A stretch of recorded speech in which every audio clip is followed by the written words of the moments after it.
Owner of Something is the host of Created in the Image of God, a series that examines the role of religion in society, from messianic returns to the emotive responses transmitted through our culture.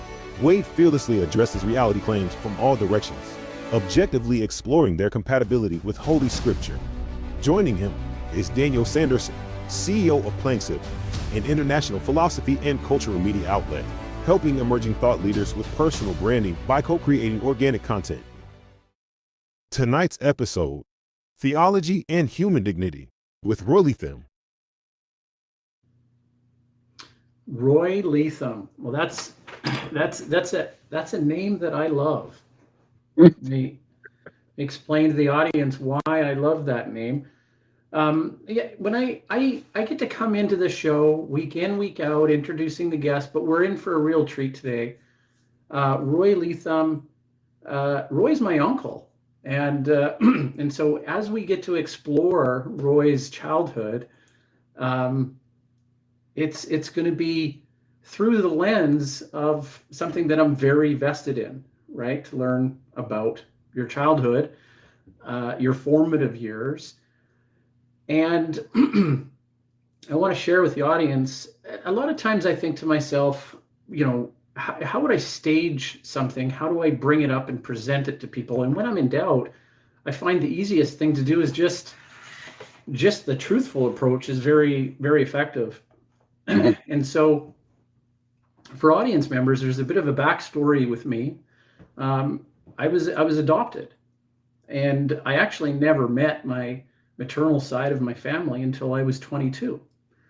And lo and behold, this person, this guest that we have on the other side of the studio here, Roy Leathem, is on my maternal side. Roy's my uncle, and I never met Roy until I was 22 years old, and what a blessing it was to meet the entire family. So I'm very happy and blessed to have Roy in the studio, and I'm sure everybody's going to really enjoy what Roy has to say.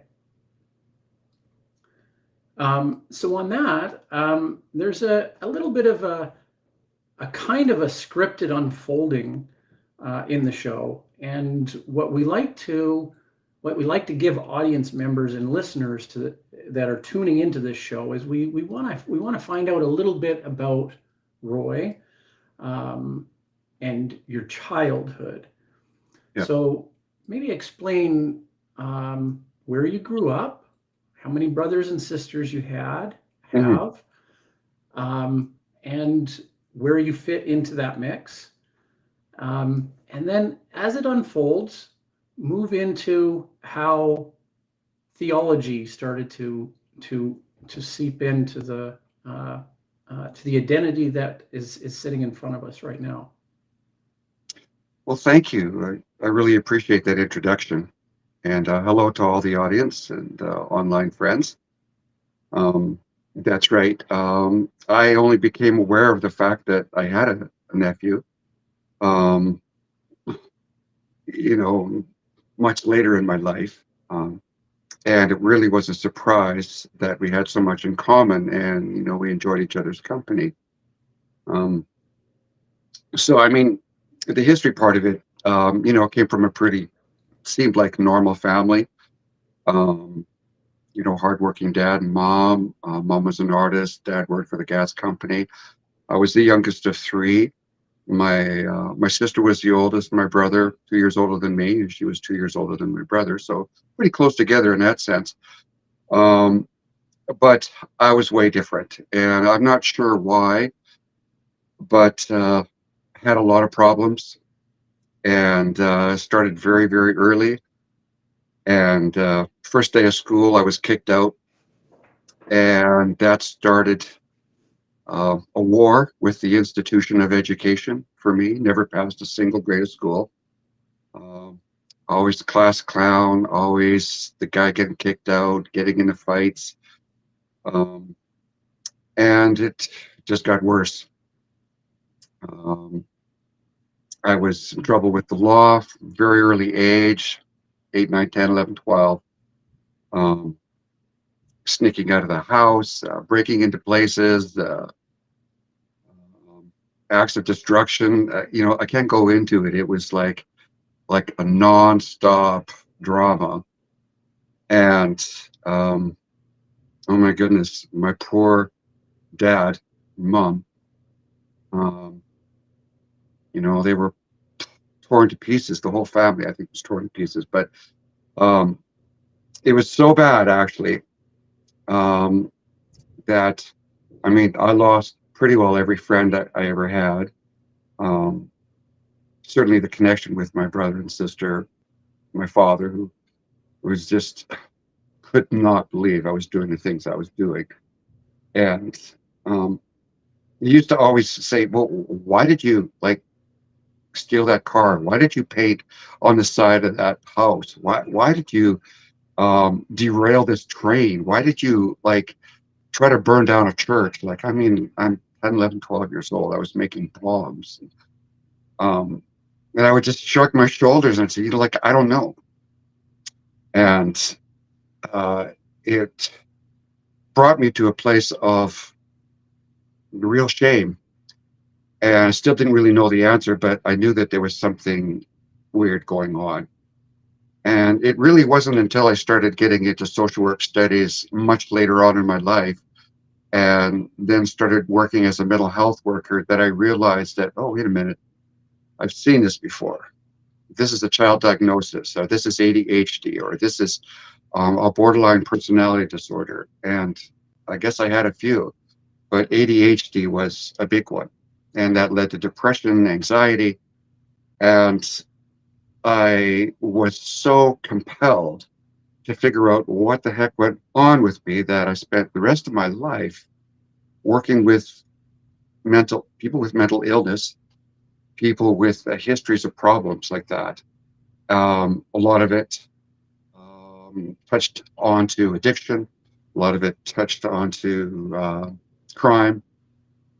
Um, and and I became a social worker and an outreach worker. I call it a social worker. It's probably a mental health worker would be the proper name for it, and an outreach worker for close to 40 years. And I'm still trying to figure out what's going on with me. But um, I've learned to accept myself. I've learned to realize that things happen for a reason. And I've worked with a lot of families that have children that have gone through similar experiences. So it's been a real eye opener for me to have experienced it firsthand, and then be able to apply myself in the field. Um, and that's kind of like where the secular part of my training and experience took me. But the theology side of it was a whole different sort of things. It was sort of growing parallel. I remember being a very young child playing with my dad's camera. It was one of the really old Kodaks with the bellows that would fold in and out, and it had a little sort of a spring thing on it that you could push, and it was a timer, and it would make this funny zipping noise for about 5 seconds, and it would click, take your picture. And so I was off playing with that in the bedroom, and I guess I was no more than about 5 or 6 years old. And I went to click it, and there was nothing. It didn't buzz. It was jammed. And the fear that came over me was, oh my God, I've broken the camera. My dad is going to be so mad at me. And I just dropped down on my knees, and I just said, oh God, please put my hands together. I said, please fix this camera. And at that moment, I hear bzzz, play. And I think I used to see, those old black and whites around Christmas of Christ being resurrected, or stories of the resurrection, or that sort of thing. And I guess maybe that was maybe in the very recesses of my mind, my memory somehow. But I certainly had a sense of there being a God. And it was just a never-ending tale of stories and testimonies and experiences of things that, like I couldn't even begin to tell you. I just call them like little miracles But it got to be so coincidental that at one point I just said, okay, I believe this. And I guess I was about 20 at the time, but I, had started quite a bit of study in philosophy and mysticism and Buddhism and a lot of different things. So it was just kind of like a coming to a head, I guess, around 20, I suppose. So I have a couple questions about, in retrospect or looking back on your life. Can you say that you've been happier, better adjusted to society? You flourish more when that relationship with your spiritual side, I guess. Would you say that that's when Roy is more authentic, or you're more connected and more Yeah, do you see your life going in a pattern or a rhythm like that? absolutely. I would have never believed it had there not been such physical proof. But I was writing my mother letters. She was in Montreal at the time and left when I was about 16. And I was in a lot of trouble. I was living on the streets. I was, trying to survive. I was hustling pool. I was just, a lot of different things. Actually, 16 was when I was supposed to be going straight. But the writing was just off the wall. Like my mom brought a great big binder of all my letters back and showed me, and I could hardly look at it because it was, one thing, very messy, scrambled. The ideas were just like no basis in reality, and just changing subjects continuously, and and really, like I say, it just mind-numbing. Like it just had no interest. Anybody would just look at it and go, okay, that's like garbage. Mm. And to make a long story short, when I was about 26 years old, I was hitchhiking to Vancouver. I had my guitar. I was playing songs, living on the street. And I was asked to come to a church. One day I was practicing just to go to a liquor store and make some money. And it was starting to rain. And I thought, you know what, maybe I can get a free meal there, better than standing in the rain and getting wet. And so I went. And it was just like, okay, we had a vision about you, and we think that you're like special, and you should stay here and live here and be a music minister. And I'm just going like, oh wow, like okay. And then I wrote some letters. I mean, I can't even go into explaining the kind of real emotional changes, because while they were happening, I kind of really wasn't aware of it. But there was a lot of things happening to me that when I look back on it, I go, wow. And so here I am living in a church, instantly became a music minister and a Thursday night preacher, working in missions in downtown Vancouver. And, and I'm writing these letters. And when I saw all the letters put together, and in the last chapter of it, these letters that took place while I was living in this church, and sort of I was converted at that time, they were like so rational, so balanced, like I had this great foundation. I was speaking with like confidence, and I was happy, and I'd come to a place of peace, because it seemed like my entire life I was searching for something, and it was driving me crazy. Like Literally I saw driving the you crazy. educational system to be a farce. Yeah. Like they tagged me right away. Like this kid's a loser. Like this kid's like, he's just a bad person. And I thought, fine, you know what? I don't need you either. And I was at war. And that conflict, that stress, that, it just really does things with your mind, and especially if you're, attention deficit. I couldn't pass a single grade in school.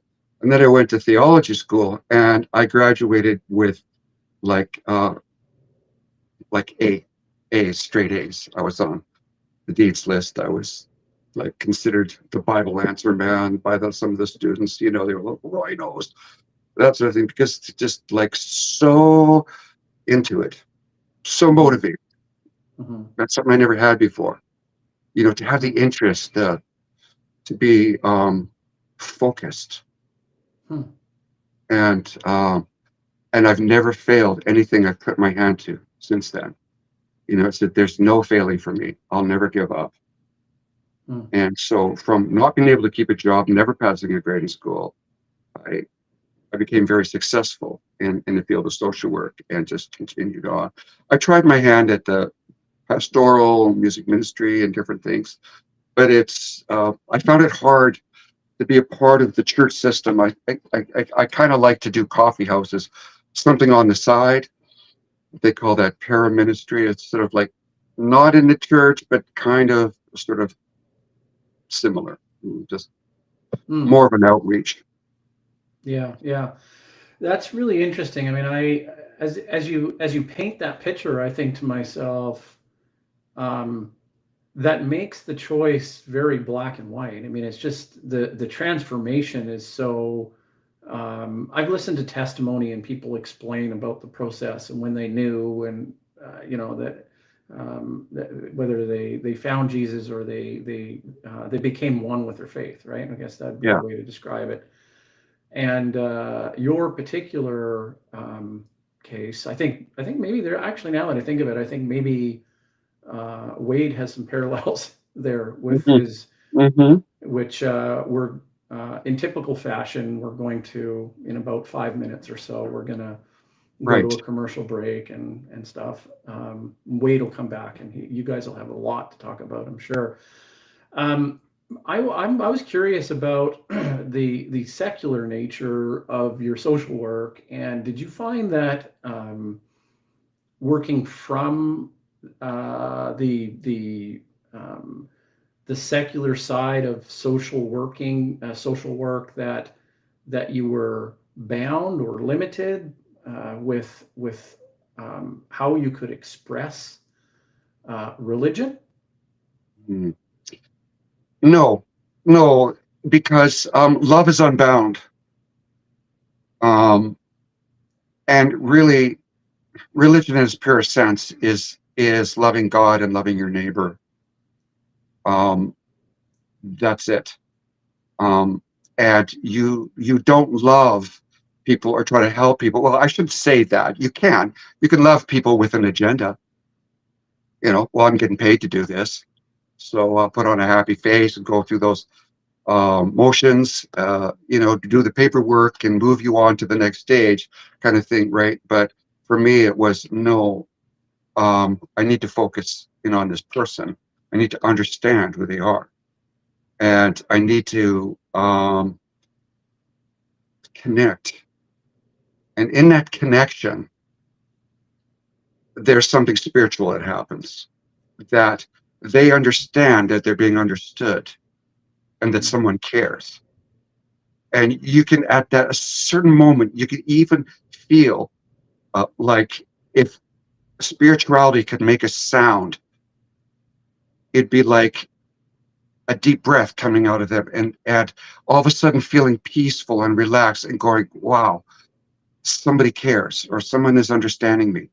And it's like a connection. It's almost like a oneness for a second. And that to me was spirituality. Mm. So the two are the same to me. It's just caring, just Mm. finding out what the needs are. That's beautiful, and I think that's I have you over. We've had dinners, and you brought your guitar out, and we certainly don't do that enough. You know, I But know, I miss for those the days. audience sake and for the way the program unfolds, we're going to. I could keep doing this all for many hours, as you know, but we're going to go to a commercial break. We're going to actually we're actually going to show Wade's book because You don't have a book yet. I mean, you're thinking about writing a book, is from what I understand. Isn't that right, Roy? I've been writing. I've been doing a little bit of writing here and there. You know, with work and family life and all the things that happen. You know, you come home, you watch some TV, eat a meal, go to bed, get up. You know, and I just never really had the time. But I started several books. One of them is a book on prophecy. I call it The Lost. Hmm. And speaking of the Lost 10 Tribes. And then a few other books that are a little bit more, I'd say, focused on, well, a lot of it has to do with mental health issues and how we perceive the world. You know, how there's always a generation, you know, that's breaking through the barriers and challenging the system. And it's such a beautiful thing to see that. So that's kind of another case study I've done. And then there's the science fiction I'm writing, which I've been doing a lot more writing in that, just because I enjoy science Well, fiction. let me ask you, Roy, on this. Do you know which one's going to come first? Because there's three. You're Yeah, working on, right? Do you know which? yeah. Do you know right now which one's going to be the first one to be finished, or you don't know? Well, I think Wade told me it has to be the book on prophecies. Well, he's prophetic. You know, he's just got this Yeah, talent, right? that's right. Okay, well, we're Wade doesn't like when I pump him up and stuff like that, but we're going to hear from. It's going to be his book that we're going to play right now. I want to remind everybody to put your comments in the chat section.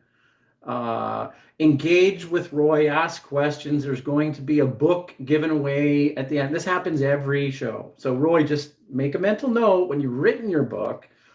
What's going to happen is that you're going to be able to come on the show again, and you're going to be able to give a copy away to the one lucky listener and commenter that engages with your book and with what you have to say. So we're going to go to commercial break now, and when we come back, we've got Wade Franson in studio with Roy Leathem, and I want to thank everybody again for tuning in, and here we go.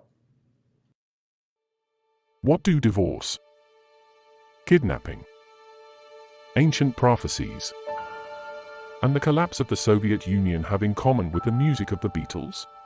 These are all elements of author Wade Franson's traumatic autobiographical journey, recorded in his best-selling book, The People of the Sign. He effortlessly weaves these elements together, proving once and for all that truth really is far, far stranger than fiction. Order your copy now on Amazon or by emailing orders@soupllc.com.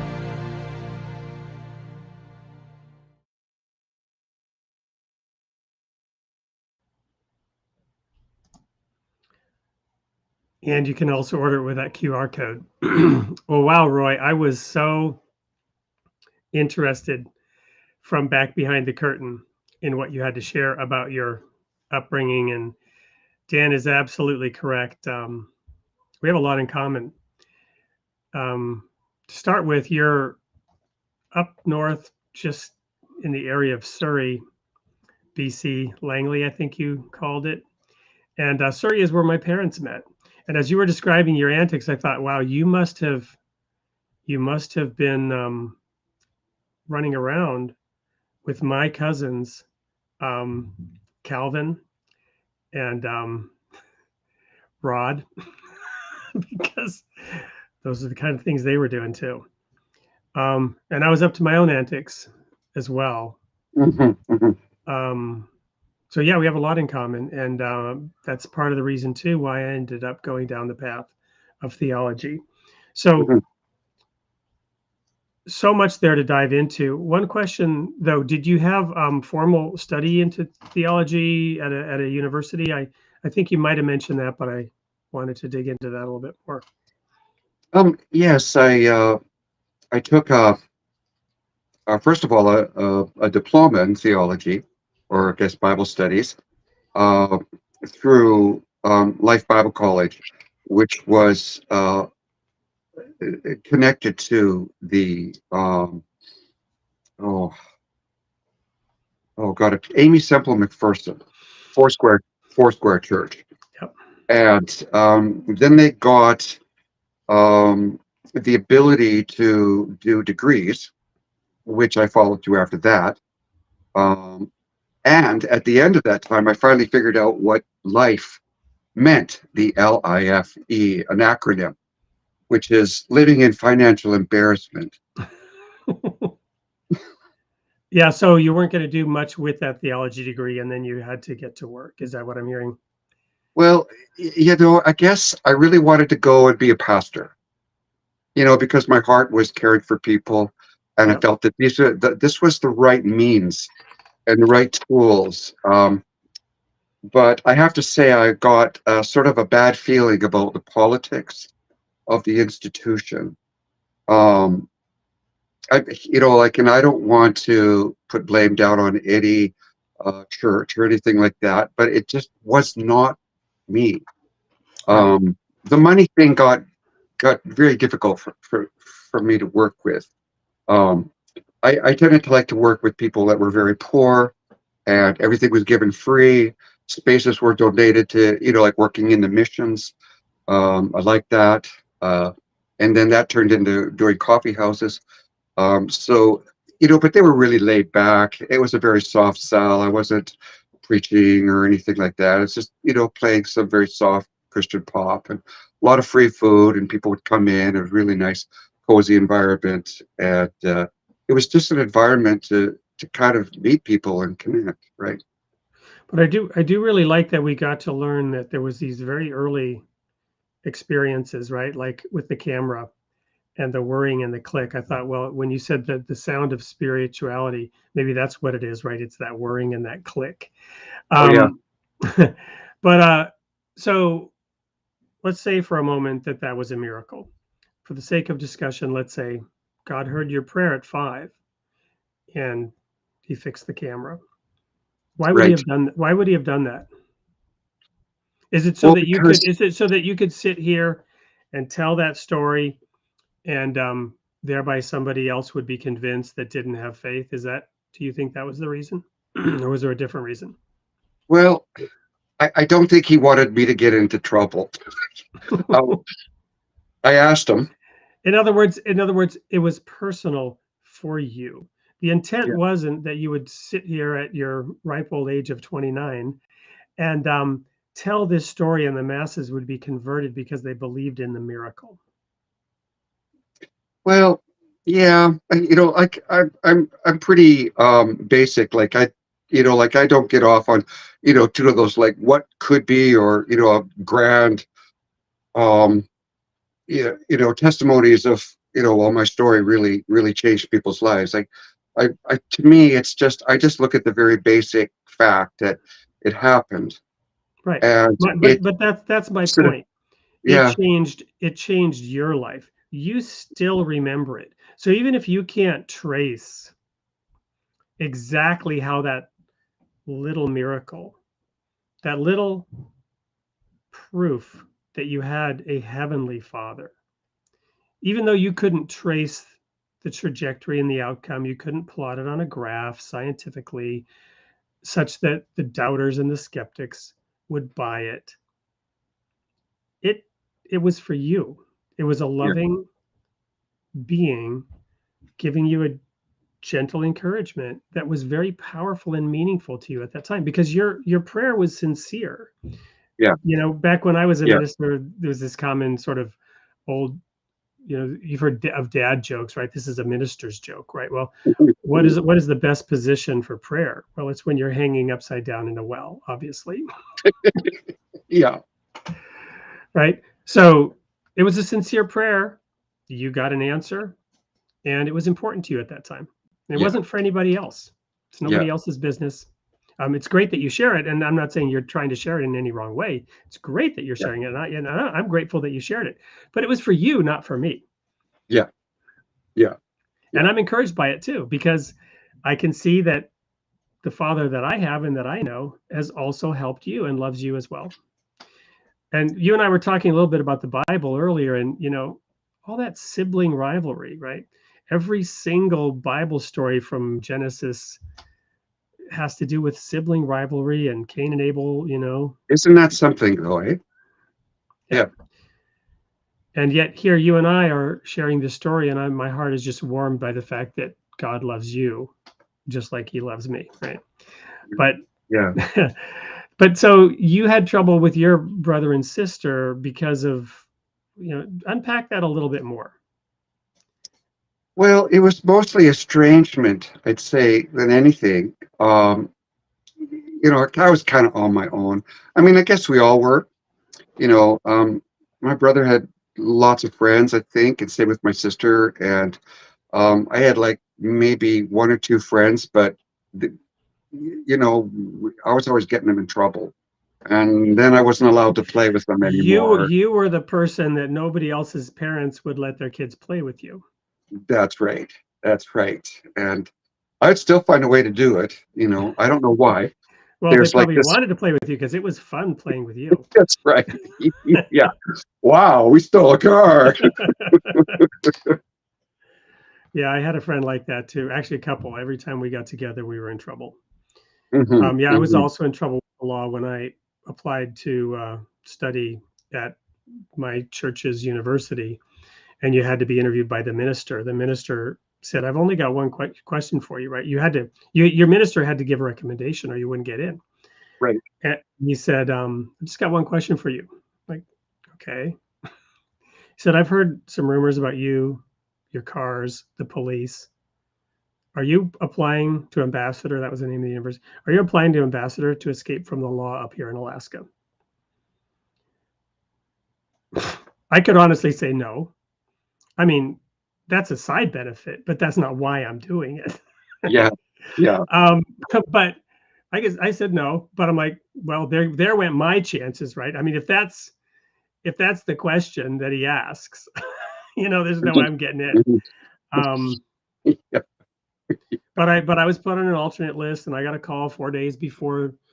I didn't get accepted in the spring, and they said I'd failed to submit my registration fee or something, and I got really angry because I'm like, just tell me you don't want me, but don't give me a lie, right?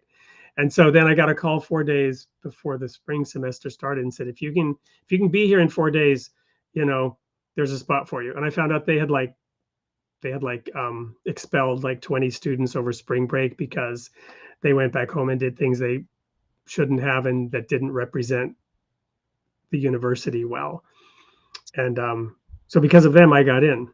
And like you, it changed my life. It changed my life.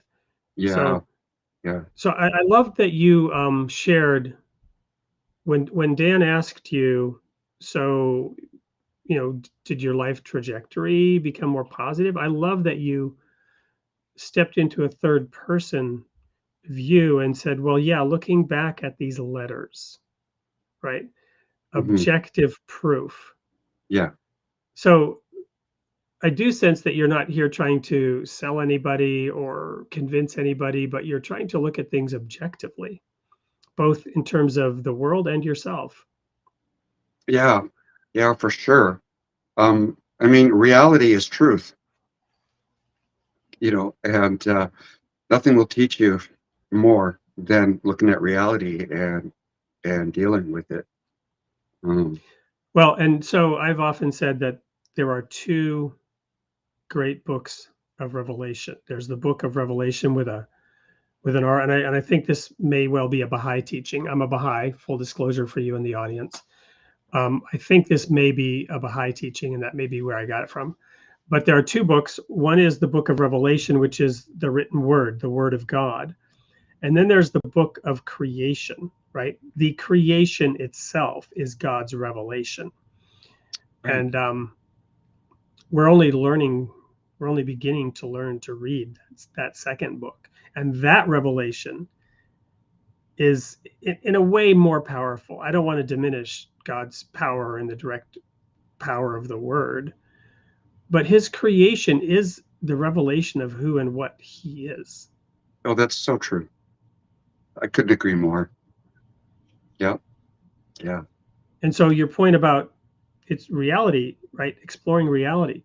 So was that a factor that you were aware of your own state that when you stopped by that church and when they poured out their love to you and welcomed you and you Yeah. responded, that your reality changed and you recognized it. Yeah. Yeah. I mean, I would say it would have had to happen over maybe a period of a month before I was like fully aware of what was going on. Um, I'll just tell you a little story. I was playing my guitar down in Granville prior to that meeting with the lady in the park, and I guess I had about 60 songs covers I was playing: Beatles, Who, Rolling Stones, some Simon and Garfunkel, and I was really enjoying myself. And the guy came up to me and gave me his card. He said, "How would you like to work for me? I know about, maybe about 20, 30 bars all throughout British Columbia. You can travel around to all of them like a circuit and play. You'll make money, and I'm offering you a job." And, I was stunned. I thought, wow. Um, I've I made the mean, big the time. goal of any musician, well, I say any musician, but for me, it was like, I'm going to be making money doing this. I'm going pro. Right. Well, the bar scene is not the Yeah. most exciting. But anyway, that's better than playing on the street, right? And so I took the card, I put it in my pocket. And then the next day I met this girl. I went to that church. Um, Suddenly I'm living there. I'm playing gospel songs. And preaching. Then I'm going down to the missions in downtown East Side with people. Did that for like about a year. And then I was getting ready to play a sermon, Sunday service, music service. And I put the shirt on and something was sort of scratchy. There was something in there. And I pulled this card out of my pocket. And it's like, oh my God, this is the manager that wanted to hire me. I just said, well, don't need that anymore. Threw it in the garbage because it's like, no, I'm not going to be hanging around the bar. I'm not going to be drinking. I'm not going to be, Different kind of spirit, but you wanted it you was wanted like, to work with the people boom. who were open to the Yeah, spirit, not the yeah, spirits. exactly. Wow. So when you and I met the first time to talk about coming on the show, the thing that most interested me and to have you on the show was to talk about James 1 verse 7, right? Right, Uh, right, Practicing religion pure and undefiled before God, as James says, which is to visit the widows and orphans in their affliction and keep oneself unspotted from the world. right. And but you knew early on, even as you were getting your footing and getting a spiritual foundation through the love that was poured out by these religious people, these Christians, and welcoming you into their fold and having you partake in the breaking of the bread and the sharing of the wine, the communion of sharing the word with people and sharing the good news, the gospel, in whatever way you were doing it, ministering through music and your presence.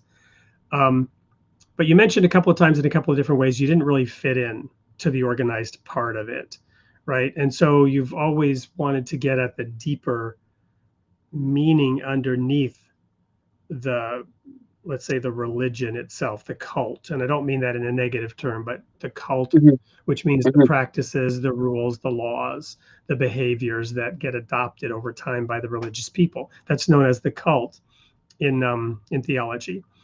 You wanted to get at the spiritual truth and the reality underneath that. Tell us a Yeah. little bit about whether that was conscious, unconscious, or what that kind of journey kind of means to you. Well, you can't help but notice, at least that's how I felt. You can't help but notice that there's this discrimination toward people who have difficult times, like extreme poverty, addiction, um, mental health issues. Um, they may not be like really serious, but there's obvious misunderstandings and behavior problems and um, a lack of confidence and low self-esteem. And so, I mean, there's a certain part that the church accepts. And then there's another part where they suddenly kind of go, okay, we want to help. We want to help this person, but we also have to be careful. Like we're going to have our guard up. or, um, I don't like to criticize and judge because I think I do the same thing. And I can walk into a room and people know I'm judging them just because they can tell the way I look, my body language. And, so I'll admit that I have pride and arrogance, um, and I'm selfish, and I don't like some people, um, especially on the road when I'm driving. I really notice it a lot. So, I'm going, you got to change your attitude. But this is sort of the way it is with church. And I think it's normal for the church to go through these stages, these phases. So I decided, like, for one thing, the money, like the asking, for the very poor to come in and give to the coffers, put money in the hat or the plate as it goes around. And I said to myself, there's something wrong with that because these people can't even afford to eat.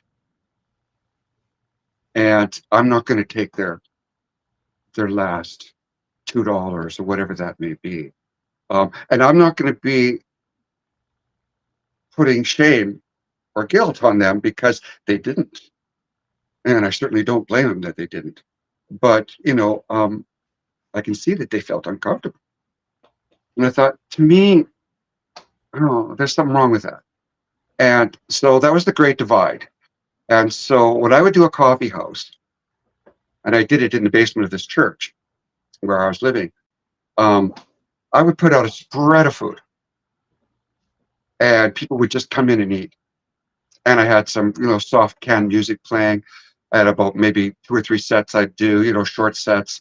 But it was just about people sitting around and talking and having that time to meet people.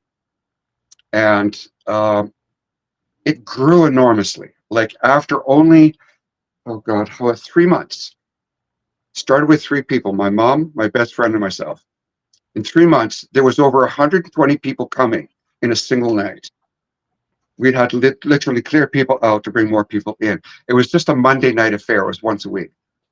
And I knew that there was something going on. Actually, I got this idea when I was walking home. And I to this day, I believe it was an idea that God gave me. Because working in the missions, it's the reverse. The guys come in, they're tired, they're hungry, they're broken down, they're bleeding, they smell. And you lock the door so no one else can get in. They're all hungry, like they're starving, but you can't eat. Not until you hear the sermon, not until you sing the song. This is what we call conditional love, right? You don't get to eat until you obey the rules. And had a bad taste about that. So I thought, I'm going to do a coffee house. You come in free, you leave free, you eat as much as you want.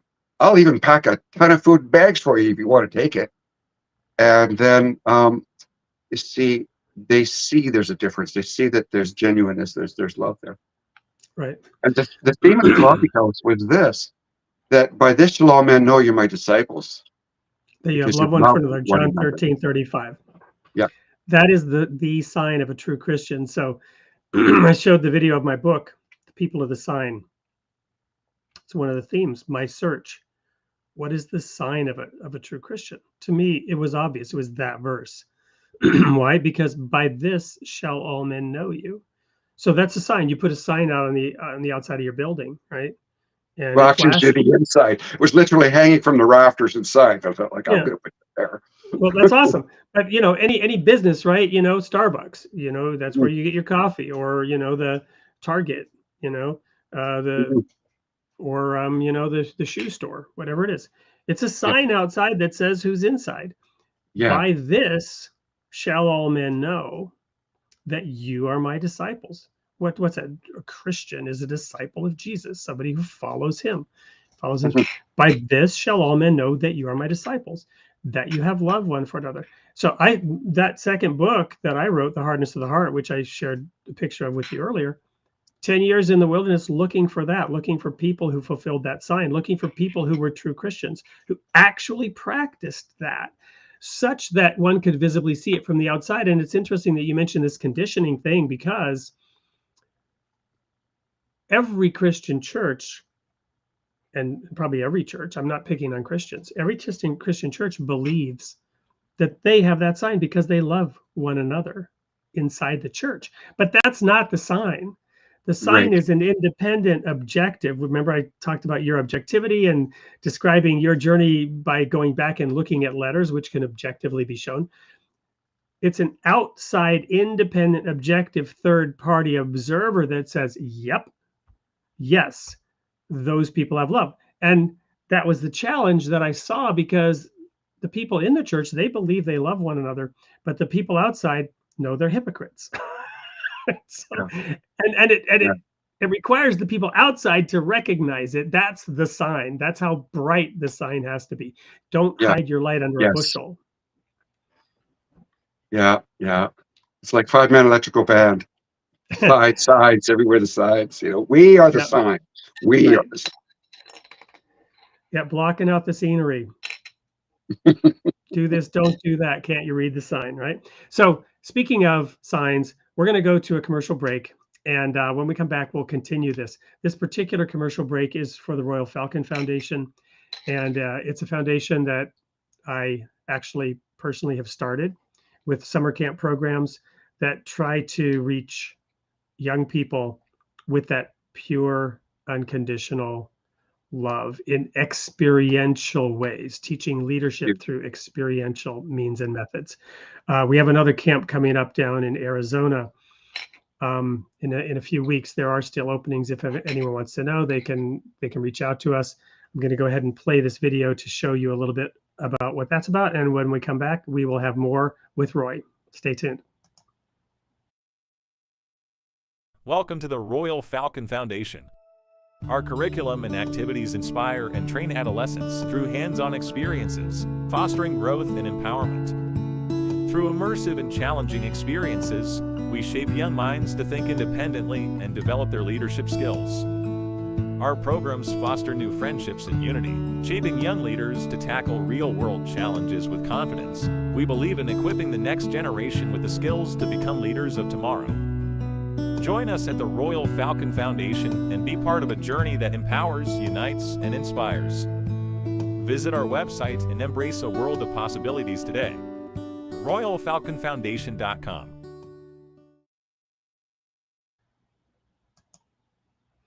And there is that QR code for those who want to learn a little bit more. You can just hold up your phone to it. It'll take you right there, and you can reach out to us. I will also put an email address in the chat.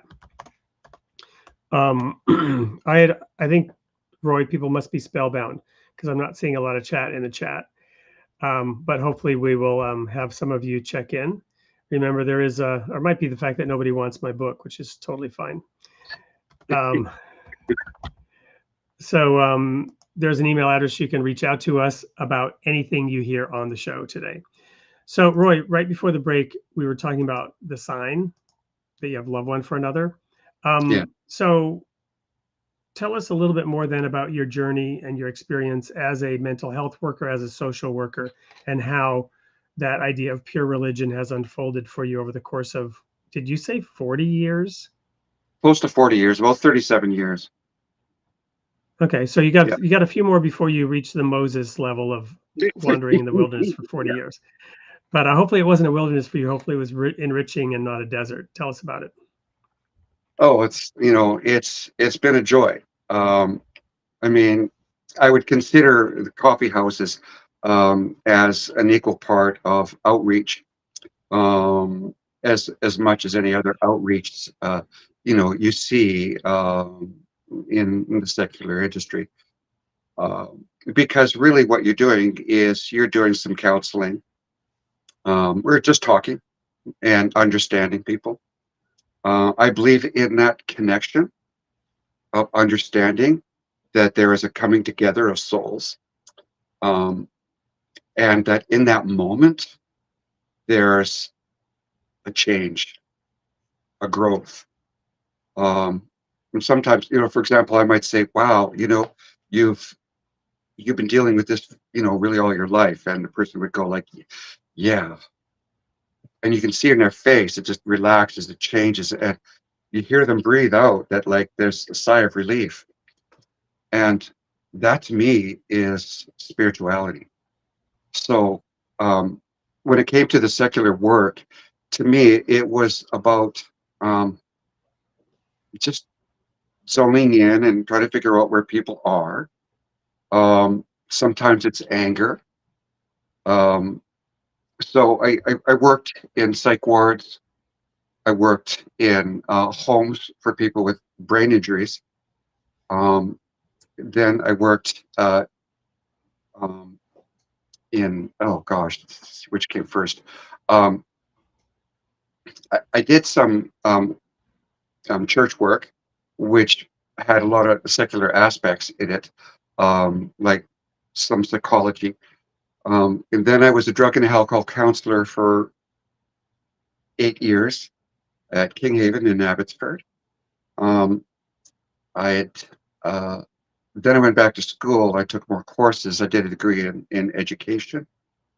Um, and all this while, I'm learning about dignity, that people need to be accepted for the decisions that they've made in their life, regarding who they are, their identity. And that's been a big thing in the last 10 to 15 years, especially, that people have decided to say that they're mixed gender or sexual choices and other differences, many differences, not just sexual. It could be a lot of different ways of looking at the world.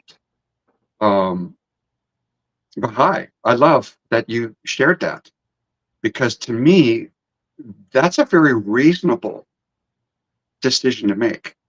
And just as all the other people who make decisions about very important things that concern themselves, as a social worker, an outreach worker, a mental health worker, I congratulate people who share that openly and say, this is who I am. And so,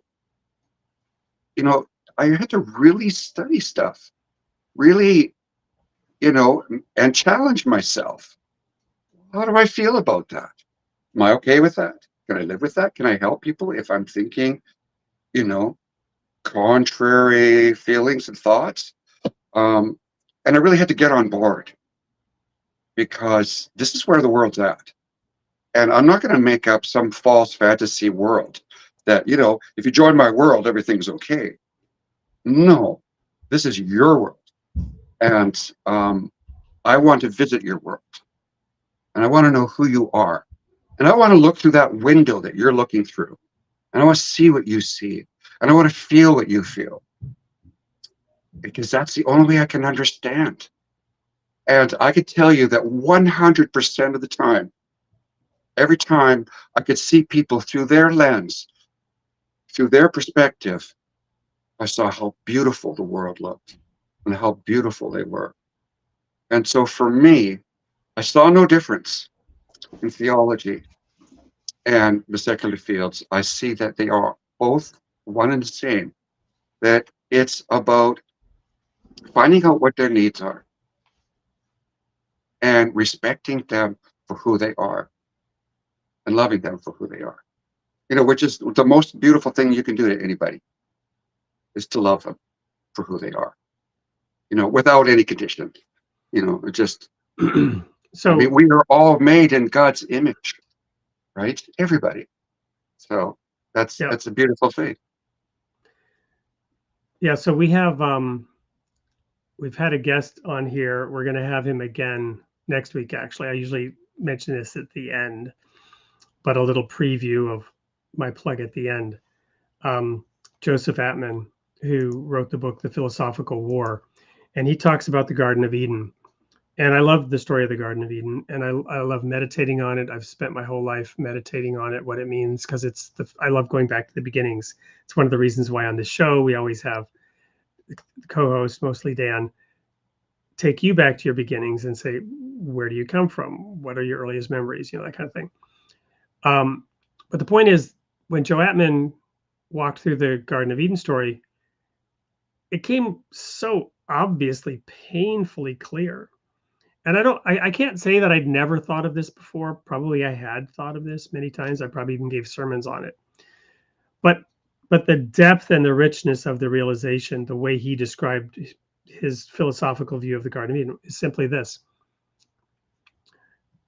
The story says that God cast them out of the garden, right, and put up an angel with a flaming sword to keep them. But the truth is, when you read the story, they cast themselves out. They hid from God, right? It says when they took the fruit, their eyes were open and they hid from God. And God says, where are you? Right? Because they're hiding from him. And they say, well, we hid because we were naked. He says, who told you were naked? Right? And so you're describing not looking at anyone's nakedness, not seeing them as naked, not viewing them as naked. Right. But helping anyone feel comfortable exposing who they really are. Yeah. So true. And it's Very that true. it's that casting out, right? That and you fast forward to Jesus, and let him that is without sin cast the first stone. And the book of Matthew as a whole, but Matthew 7, Right. judge not, Mhm. lest ye be judged, because whatever standard of judgment you use is what's going to be used against you. And I'm no psychologist. You could probably validate this much more and maybe tell stories. But to me, I've always seen that people who are judgmental of others, people who criticize others, who backbite, I mean, they're hurting themselves, because you see them Absolutely. applying Absolutely. those kind. I mean, sure, you have some people, maybe whatever the term is, narcissist or psychopath, or I don't know, but that they'll judge others and never judge themselves. But generally, you see people applying those judgments to themselves consistently, Absolutely. repeatedly, right? Mhm. Mhm. And if they could stop judging other people, they would then also stop judging themselves. Yeah. Oh, that's so true. I see that everywhere. And I mean, from a more of a scientific point of view, of a psychology point of view, when people suffer from low self-esteem, um, trauma, shame, depression, anxiety, there's, I mean, such a string of different things that can happen to people who have been hurt and traumatized and who are different. Um, that they end up by having this negative view of themselves, and they punish themselves, and it becomes a mirror by which people look at the world. People who are struggling look at the world, and I think that includes just about everybody. Everybody struggles. Everybody's got pain. Everybody is hurting for one reason or another, and they use this image as almost like a mirror to see the world around them. When they see someone doing something that they don't like about themselves, it's like, that person did that, or oh, I don't like that. I mean, they can't quickly make the connection that it's because of um, a low self-esteem, or like a sense of a deficit within. But sure enough, that's where it comes from. And so that's why, for me, I can't blame someone for being upset or judgmental, or lashing out, being cynical, because you know what? I do it myself. When I'm driving my car and someone cuts in front of me, I'm saying, okay, I'm going to tailgate and I'm not going to let anybody do that again. And I'm just going, okay, stop that, back off. Let people do what they want to do. They're going to do it anyway, right? But so a bit of an allegory here, driving, right? Let people be who they are. Don't be part of that anger. Allow them. to come in. I like leave lots of space, but I just say, serve that person. Serve that person. I find that in serving, there's a beautiful reward. It's altruistic.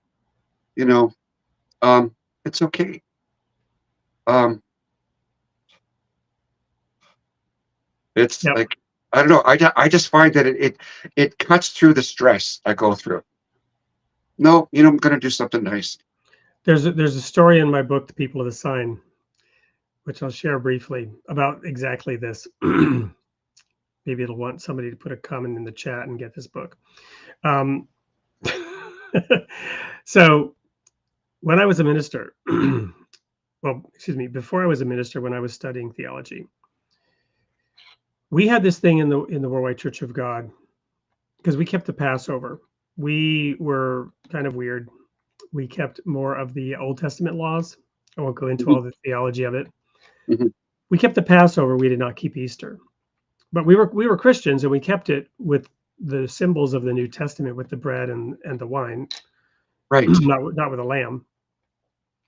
And but Jesus, the other reason is we did what Jesus told his disciples to do. We didn't do what the church traditionally had told people to do, but we went to the Bible, and so Jesus said, when he bent down and washed the disciples' feet at Mhm. the Passover dinner, Mhm. and then he said, "Do unto others as I have done unto you," speaking about the foot washing. So we did the foot Yeah. washing. Yeah.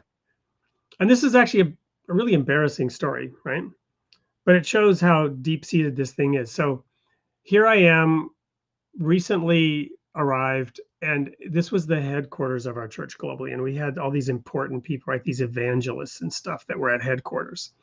And they were doing all these great things all around the world. And it was kind of impressive, to the young mind. And you wanted to do well. You wanted to maybe to be seen and connect with somebody who was important. So as I'm going to the foot washing, and we did this, we wash each other's foot. I'm now at the headquarters That's neat. church, and I'm wondering whose important feet am I going to get to wash, which is twisted. It's twisted on Yes. so many levels. Because you're supposed to be humbling yourself and serving, and here I am thinking Yeah. about, maybe I'll get to wash the feet of an important person. And I was from Alaska, and there's nobody else there from Alaska, right? And then you get there and you're standing in line, and suddenly I find myself next to this guy from Alaska. And they don't have hillbillies in Alaska. That's a different region of the country. But if they had hillbillies in Alaska, this guy would have been one of them. Mhm. Mhm. And I didn't know him that well, but I completely and totally judged this guy Mhm. Mhm. as being a doofus, right? Mhm. Mhm.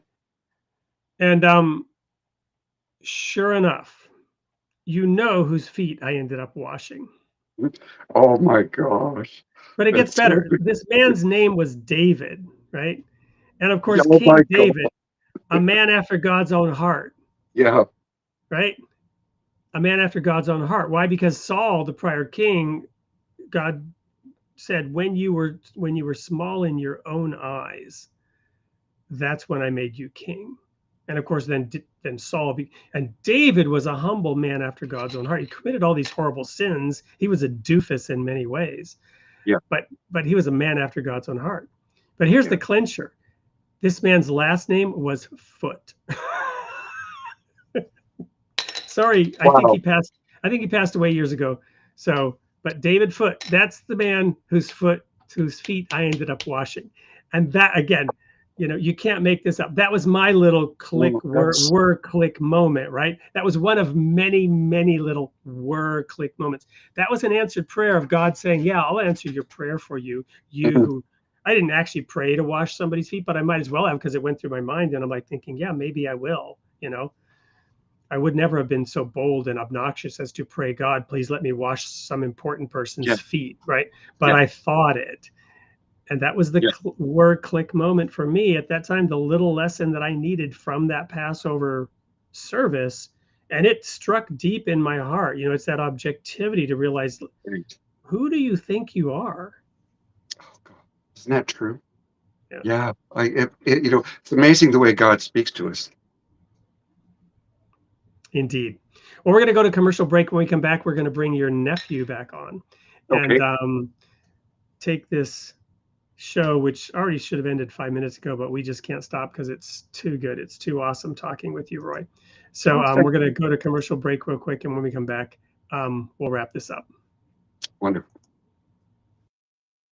In a world where the battle of minds goes unnoticed, one man dared to challenge the very structure of consciousness itself. Joseph Ottman proudly presents the first part of his groundbreaking collected work, A Philosophical War. Ottman's mission is to expose humanity's most elusive adversary, the structure of its own consciousness. He argues that the modern human condition is plagued by a thought process that inflicts unnecessary suffering. This thought process, like a stealthy enemy, wages war against our nature. Ottman's quest is both daring and revolutionary, to overthrow and replace the current prevailing conscious structure. He identifies the enemy within and seeks a more coherent and powerful ally. With digestible bursts of epistemological guerrilla strikes, he pierces the lines of everyday thought patterns. This counteroffensive offers a new perspective, one that challenges the way we perceive reality. Ottman asserts that humanity's consciousness has relied too heavily on thought alone. He introduces being with, a relationality that harmonizes humanity with the world around us. But the battle doesn't end there. Ottman reinterprets the early chapters of Genesis. He calls for the removal of contemporary notions of God while offering a profound argument for God's existence. Filled with intrigue, simplistic insights, and mystical yet realistic hope, this book is a potential landmark work. A Philosophical War by Joseph Ottman. Available at Amazon. And there's that QR code. I can attest that this book truly is a revelation. Like I said, it helped me understand the Garden of Eden story in a new light that I had never really deeply comprehended before. Strongly encourage anyone watching to check it out. And let's go ahead and bring Dan back on. I was so enraptured by that video, I forgot to bring him back in. There he is. Hey guys. So, Hey, Dad. Hey. Let's put you front and center here, Dan, and I'm sure you've got many thoughts from having watched us and maybe some questions, and we'll just turn the mic over to you for a moment. Yeah, thank you. It was wonderful to listen to you, Roy. I very emotionally connected to the way you explained that, and it was wonderful. I wanted to speak a little bit about dignity, and we didn't. I thought the way you had summarized dignity as witnessing somebody's declaration of self, and truly being in that moment, in that space with somebody as they declare their self to you. Mhm. It was really beautiful. In fact, the spirit was the breath, which is just so primordial. Yeah. This thing. But I want to focus on the idea of dignity. I've had to wrestle with this recently. Not by way of any kind of example, but as a philosopher, I worked with one academic in particular. His name is Robert Hanna. He's written a lot on the Planck-SIP website, and even for myself, he's hard to understand because he's very academic. And how the academic took and frames dignity is very interesting, but the simplicity of how you described dignity, I thought to be better than any academic explanation of dignity. So I want to give you that compliment. It's really interesting. It gives somebody something to build on, as opposed to I find a lot of philosophy, especially academic philosophy, it creates this inward circling questioning of like, most people just don't understand what they're reading. They don't have an intuitive feeling for it. But the simplicity in your words are a great grounding, to use a Heideggerian term, Mhm. a great homecoming to return to of emotional felt experience and shared emotional felt experience. So I think that's a great place to start when you're trying to experience what dignity means. Would Yeah. you agree with that? Well, I would. Um, I think that it's all about dignity. That every single human being requires dignity to be able to live their life and to nurture others and to be happy. Mm. It's I think about finding yourself and being happy with yourself. Um, some people I think may call it meaning, purpose, um, but when we look at that triangle, what's I'm trying to think of the name of the person who designed the triangle of needs.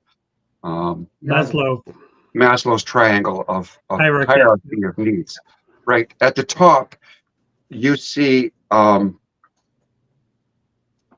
My memory's not good. Self-actualization. Yes, and so what is that? That is being the thing you're most good at and doing it. It's not just discovering what it is, it's practicing. And being able to practice it means that it's validated by other people. And so in that, it fulfills the cycle. I send it out, they send it back, and it's affirming who I am. And that to me is being yourself and loving it and being good at loving it. And there isn't anything more healthy, I think, than that people were attracted to that, you know, because dignity for everybody is different. Because what we do in life and what we're good at is always different. But to find that and then succeed at that and do it, I think that's how I feel about dignity. It's finding yourself and being it.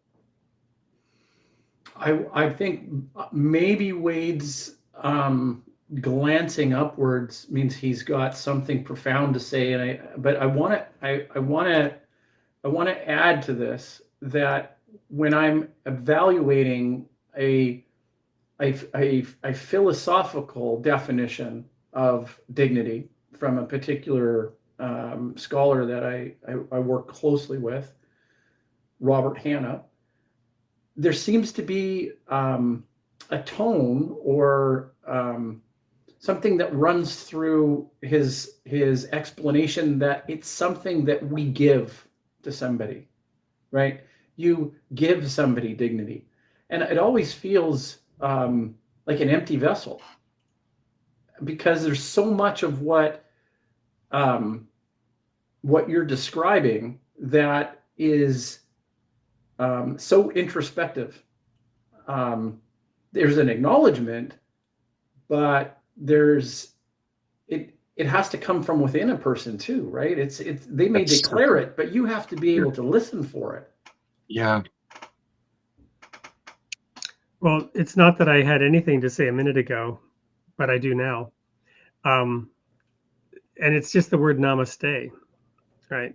And I remember when I was in India in 2014, I was actually there to receive a Lifetime Achievement Award for some things that I had done.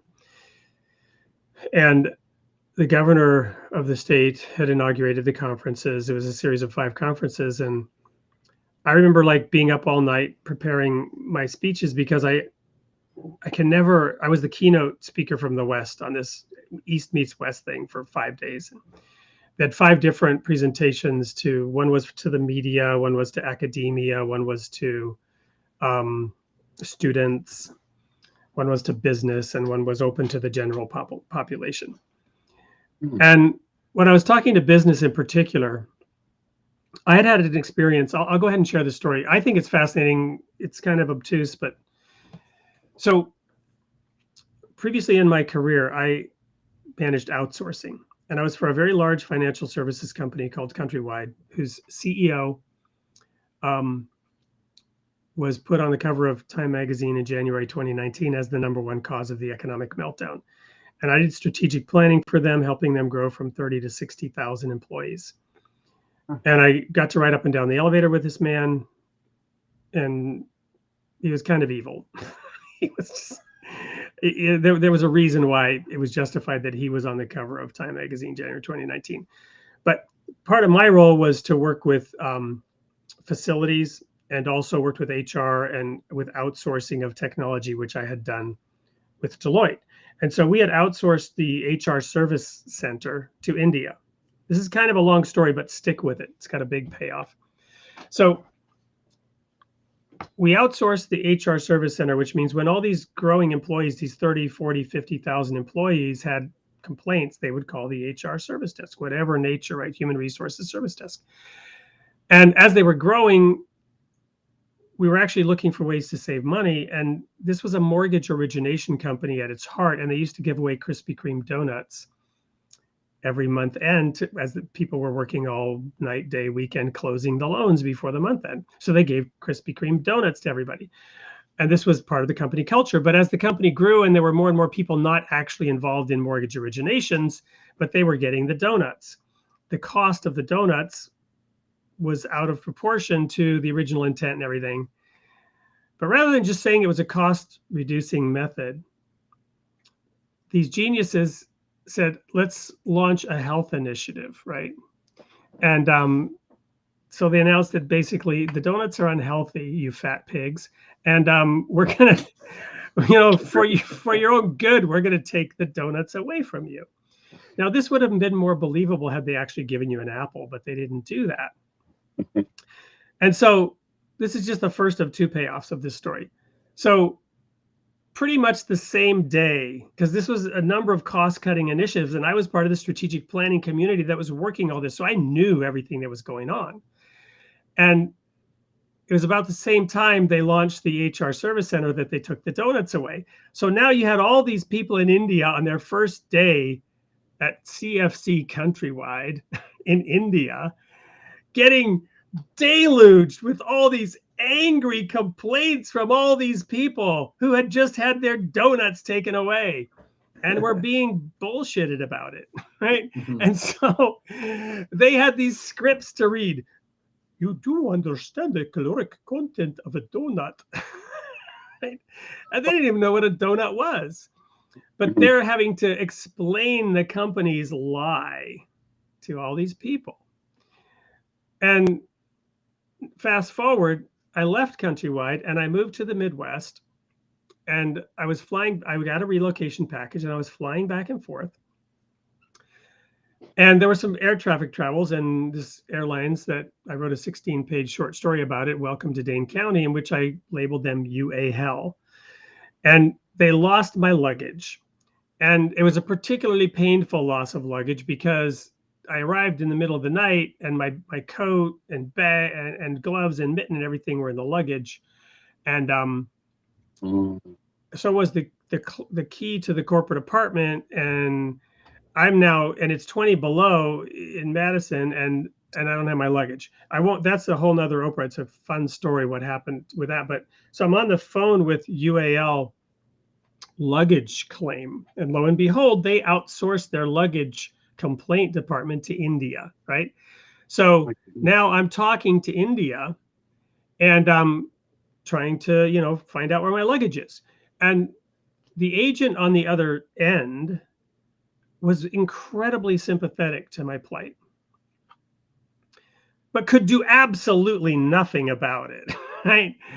And I knew this because I'd worked in this field and I'm a smart guy. And when you pressed the button for the survey at the end, what you were asked to comment on did the person understand your problem? Was the person polite? Was the Right. person nice? Yeah. They were incredibly polite. They were Yes. they expressed a ton of sympathy. Yeah. Now, United Airlines had gone bankrupt, but before they went bankrupt, they destroyed their employees' pension plan and gave them stock instead. So they cashed in the employees' pension plan in exchange for making them owners of a company that then went bankrupt. So they basically stole all the pensions from the employees. And of course, all the employees were furious, right? So the employees were notoriously horrible because they had zero empathy for anybody, not even especially the customers. So my point is this. Countrywide made a mistake because when you outsource something, you need to outsource something that you're not good at. And the things that you're good at, you need to keep those things in-house. A business, if you're really good at something, that's what your core thing is. And if you're not good at something, you outsource that, whether it's your accounts payable department or whatever.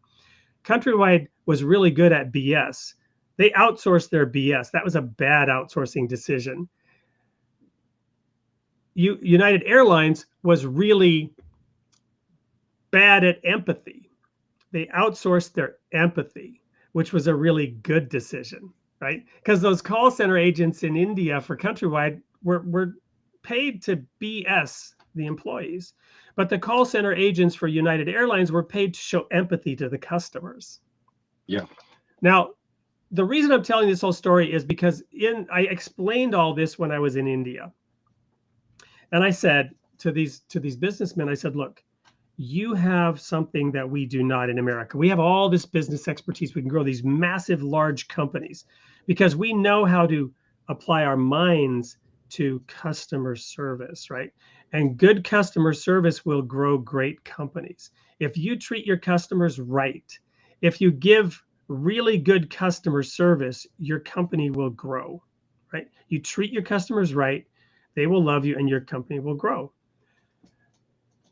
But it's all, that's what you learn in your MBA programs. And I have an MBA, right? Business 101, right? You measure what you get. That's the first thing. And secondly, provide good products and services to your customers. So the reason people love hiring these people from India is because they have something in the earth that they grew up with, and it's called namaste. Now we're back to this whole thing about dignity. It's in their DNA. What does namaste mean? The light in me salutes the light in you. The spirit in me recognizes the spirit in you. That's how they are trained within their culture. They grow up with this thing. Deeply spiritual nation, deeply spiritual people, which is why the Beatles right behind me here, right? We're so enamored with going to India during that time because they recognize that spirit connection, Roy, that you were talking about. And of course, they were later disillusioned by it, wrote that song, Sexy Sadie. That's a whole nother story as well. But that is what we need more of, is that deep, rich spiritual commitment, one human being to another. So I apologize for my long-winded story and telling my story here at the end. Just to get to that point is that many Christians might judge India, right, as being a Hindu nation or whatever. But the essence and the truth of the spirit of the religion and the principles that Jesus taught or Buddha taught or Krishna taught, we can look around the world and see that love, that spirit, not just in those within our own church walls, but in all those, which is why Paul, not the apostle, but the Beatles sang, when all the broken-hearted people living in the world agree, there will be an answer. Let it be. Yeah, very, very well spoken. And Roy, I've just been really enjoying your sharing of these principles tonight. And really exemplifying them in your life's walk and in the way that you approach these topics and share them with us. So Thank after you. that long monologue, what final words of wisdom or additional thoughts do you have to share with our audience tonight?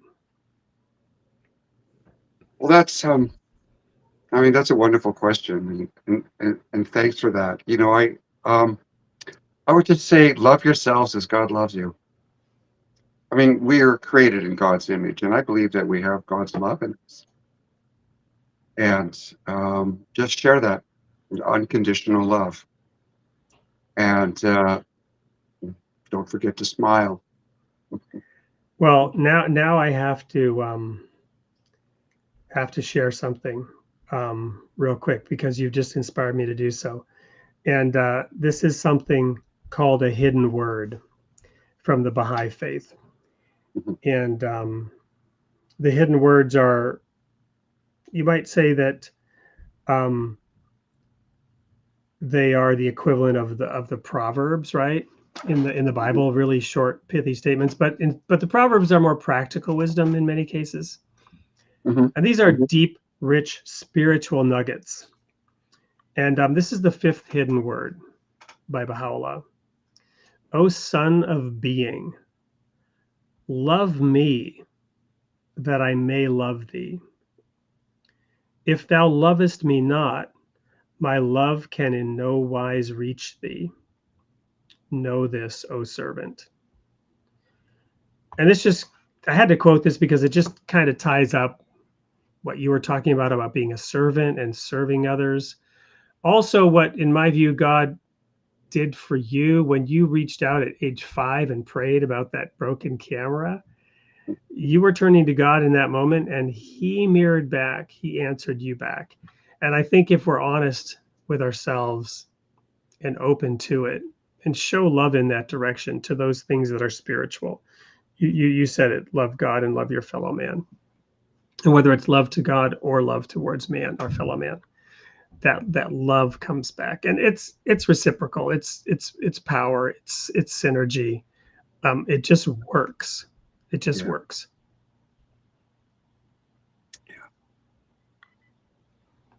So thank you for coming here tonight, re-emphasizing these things, sharing your unique perspective on it.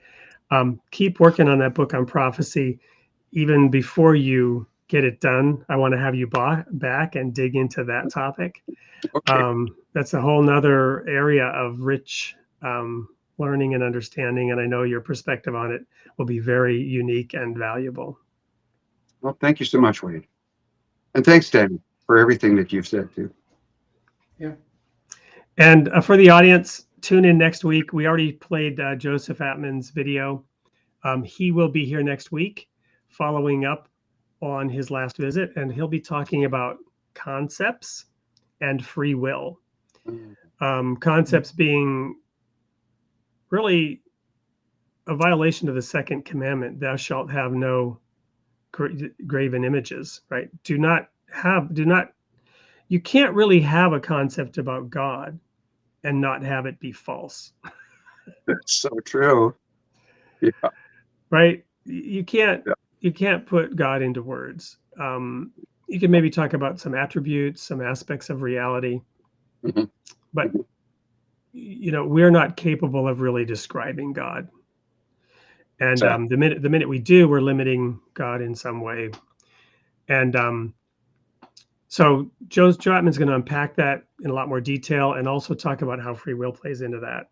And we look very much forward to that. And like I said, Roy, we're going to have you back soon. So everyone tune in next week. We didn't really have a lot of comments tonight, so I'm just going to hold on to my books, and maybe we'll go in and look at the show once we post it. We often have a lot more viewers after we post it and a lot more comments. So we'll see how that works out.